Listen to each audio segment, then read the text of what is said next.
2011 was a record-breaking year for meth. Statewide, the Oklahoma Bureau of Narcotics says more than 900 meth labs were busted. Most were right here in northeastern Oklahoma. More than 400 of those were right here in Tulsa. Unfortunately, a large percentage of these labs were found in homes where children live. What we have to do is really get mindful, if you would, about what we're doing with these children and making sure they're not slipping through the cracks in our system in Oklahoma. Daryl Weaver is executive director of the Oklahoma Bureau of Narcotics. He says the meth epidemic is what led his agency to request legislation that would create a drug-endangered children's alliance in Oklahoma. It was passed by lawmakers and signed by the governor in April.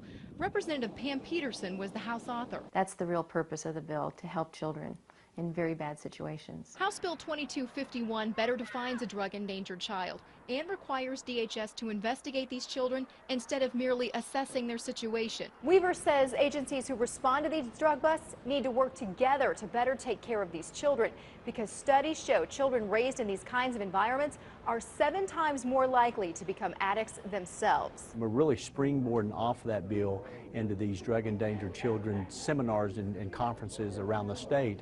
And what we're trying to do is really a collaborative effort of bringing all these folks together, whether it be healthcare professionals, law enforcement, social workers, all the elements, if you would, that have anything to do with drugs and children. Which will bring more services, the multidisciplinary teams together to really help that family and move in a safety plan.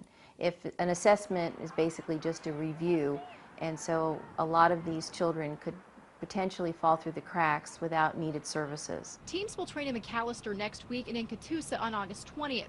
These will be the final steps in forming the teams and getting the effort underway. Casey Roebuck, 2 News, works for you.